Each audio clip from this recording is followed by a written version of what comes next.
Thank you very much, class, and welcome to our today's lesson. Today is 11th of today is 18th of November 2024.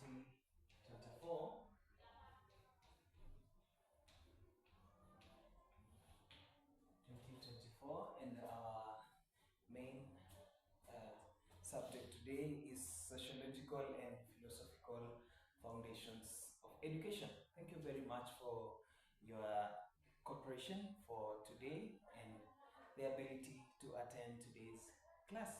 I am your teacher, Mr. Boniface Asava, and I'm going to take you through philosophical and sociological foundations of education. To begin with the introduction part of philosophical and sociological foundations is that we have so many things to study under sociology of education and philosophy of education. But before I go to that, I would like to tell us the stages or the steps of how we will be studying our topic, which is sociology and philosophy of education under the course Diploma in Teacher Education for Early Childhood Development Education. Thank you very much and welcome. So to begin with, our first topic will be an overview of what sociology and philosophy of education entails. Then we will follow by the frameworks of sociology and philosophy of education, including schools of thought, including the sociological theories of education. Then we shall move to the agents of socialization. Then we shall proceed to the economic factors of socialization. Then we shall move to effects of socialization on socio-economic activities in Kenya, after which we will relate them to teaching and learning in classroom. So as a teacher, we all are required to understand what are the sociological and philosophical concepts as trained in teacher training education. And number one of the concepts that we are going to discuss about is sociology of education. Then number two, we are going to talk about philosophy of education.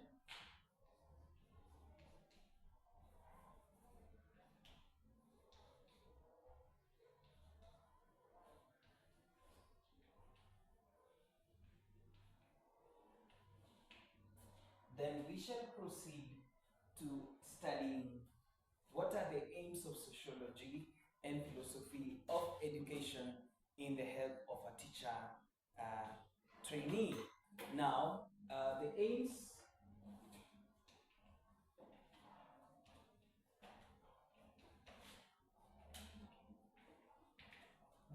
of studying sociology and philosophy of education are struck with the importances of studying sociology and philosophy of education. So, on our introductory part, we shall well establish what sociology of education means. You know, in simple terms, sociology is driven from the word society.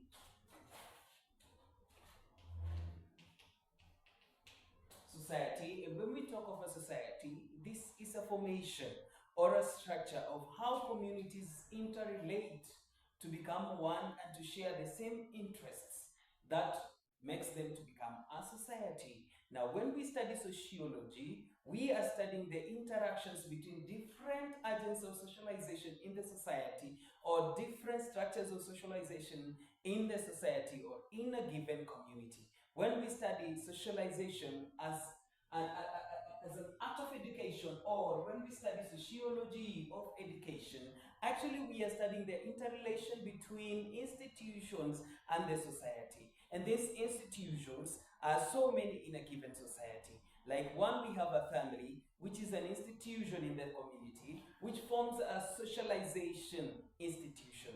We also have the church or religious bodies. We also have mass media. We also have religious organizations. We also have schools. We also have other sources of socialization, of other agents of socialization, including school, where our kids go to study. So today, when we are discussing sociology of education, we shall actually consider what sociology of education has helped the education system of Kenya to achieve through building these institutions or through empowering this institution and using the same knowledge to improve the systems of our education in Kenya.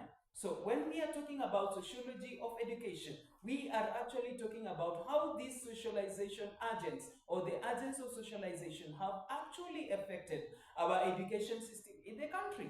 A teacher belongs to a given society. So when they come to class, they find students from different society. How is this teacher able to blend where he's coming from and who he's meeting in class to be able to deliver the right content using the right pedagogy and using the right curriculum design and using the right knowledge and using the right language to be able to deliver what they have been given as mandate to deliver in class?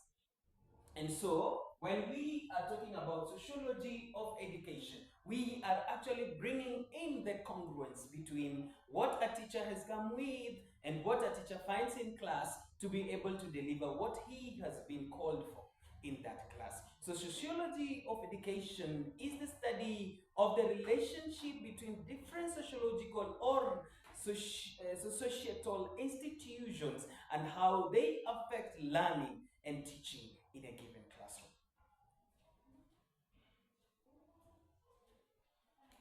In a given classroom, teachers might use different forms of tools to help them deliver content in class. Teachers might use ICT devices, and one of the ICT devices that we have today is a computer or a laptop to be used to deliver knowledge in class. When a teacher brings this in class and he finds a group of students who are not knowledgeable in this, many would be interested in knowing what this is. So this will either affect them positively or negatively. So before a teacher goes into the class with any assisting material, he has to consider the culture and the background of the students or the learners he is taking through. So before you select a teaching and learning material, you have to consider the sociological factors of your learners in that class. And that is why it is good to learn sociology of education. Then we have philosophy. And earlier on, we had talked about philosophy as that urge to understand knowledge or the will to learn knowledge or the anger to learn more about knowledge or to acquire more knowledge or to inquire more about something through to get wisdom or to gain some more wisdom about something. And so when we are talking about philosophy, this is how people's knowledge have shaped the system of education in our country, and they have helped us to develop some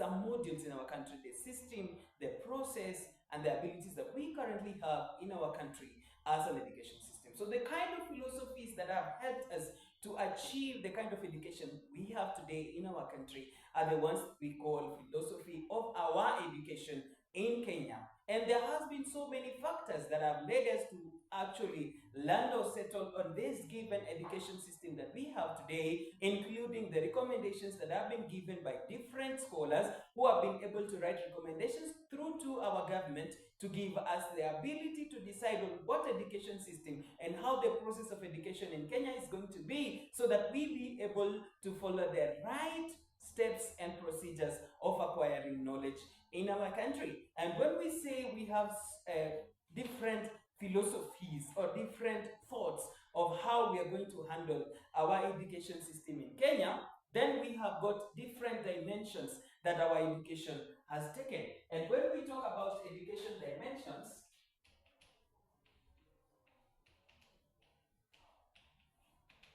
number one, we have formal education. Then number two, we have informal. Number three, we have non-formal. And number four, we have cognitive. You see, our country has really developed from being an informal country into a formal country today. And when we say we have had different education dimensions, we are talking about the steps that education has taken in our country to be able to achieve what we have achieved today as a country. And when we are talking about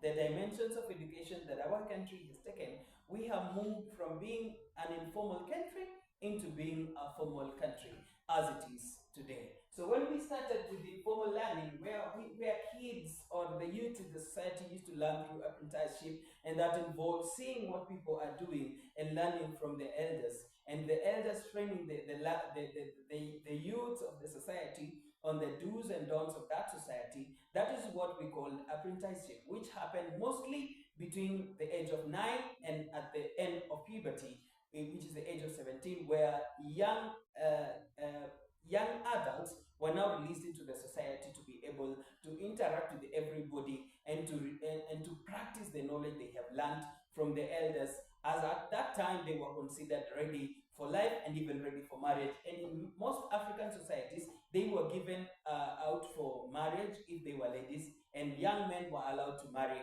after the age of 18, and that is after the initiation process has been done unto them. So that was an informal sector, or an informal way of acquiring information or acquiring knowledge. But you see, we have developed out of that. We have moved so far as a country. We have moved from being an informal country into being an informal country. And then we are now a formal country because we have civilized. Our education is civilized. Our education follows a certain process. Our education has a system. Our education has a leadership structure. There is bureaucracy, there is protocol, and there is stages of learning which are not considered as one and universal for the whole country. But actually, everybody has to go through the steps of the processes of education to be able to be called an educated person, or for you to be able to qualify and get a certification that proves that you have been able to go through the formal education system of Kenya. And now, when we are talking about formal education system, this is where you go to class, find a teacher, a teacher teaches you, you acquire the knowledge, then you go out to another level, get a teacher again, acquire the knowledge, then go higher your levels of education, and after that acquire certification. And actually, this certification is able to be presented in any interview anywhere, and you'll be able to secure a job either in the private sector or in the government. So this is how we have really moved through different dimensions of education to be able to reach to wherever we are today. There are so many forms of education, so many other dimensions of education, including the cognitive education and the non-formal education dimensions, which I'll actually advise you to go and actually learn more material about non-formal education systems in Kenya. Thank you very much for that beautiful moment, my people. And right now, we are going to move into the next step. And we are going to list down the sociological and philosophical frameworks of education that have been able to be used to shape the education system of Kenya to date. Before we go there, I would like to remind you that the system of education currently in our country allows us to go for 2 years in the pre-primary level, then 6 years in the primary level, which is 3 years in the lower primary, and 3 years in the upper primary. Then we will have 3 years in the junior secondary, and then we'll have 3 years in the senior secondary. Then we will have another 3 years in the technical or in the college or in the university. So we have 2 years, that is PP1 and PP2. Then we have 6 years, which is 3 years in grades 1, 2, and 3. Then we have 3 years in grade 4, 5, and 6, after which a child is enrolled to the junior secondary school. Then we will have 3 years in junior secondary, which is grade 9, 10, and 11. Then we will have the senior secondary, which is junior secondary is actually grade 7, 8, and 9. Sorry for that. Then we have senior secondary, which is grade 10, 11, and 12. Thank you very much for that correction, Joel. Thank you for correcting your teacher. You are a very brilliant student. Thank you very much. Let's continue. So after that, we have 3 years in senior secondary, which is grade 10, 11, and 12. Then we have university level where kids would study for 3 years. So our education system actually currently is a symbol of 2, 6, 3, 3, 3. So this is the system of education that we are enjoying currently as a country, and we are calling it the curriculum-based, the competence-based curriculum.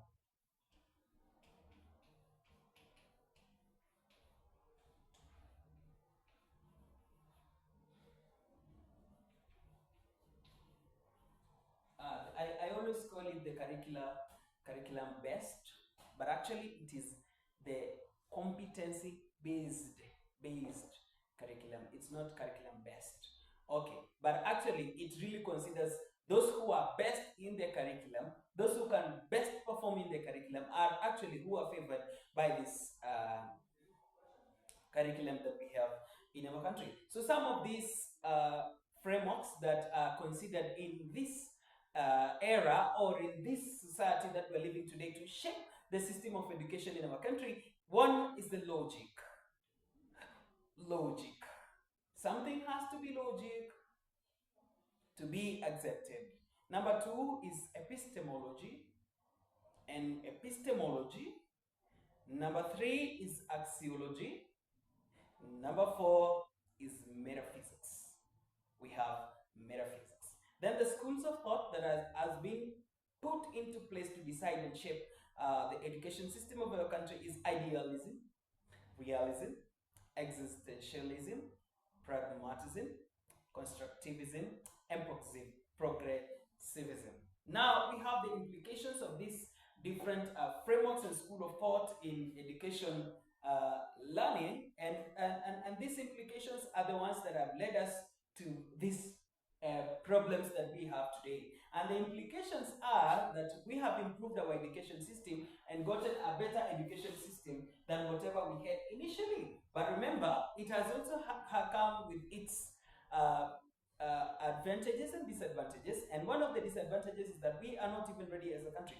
We don't have enough material to facilitate this education system, the competence-based curriculum design, and therefore many of the kids are actually suffering from the mistakes of our own, because we are trying to transit from one education system into another education system, whereas the process of education in the other side has not been able to see through to completion. So thank you very much for today's lesson. It has been a wonderful lesson. I have been your teacher, Mr. Boniface Asava, and I have been introducing to you the first topic of philosophy, sociological and philosophical foundations of education.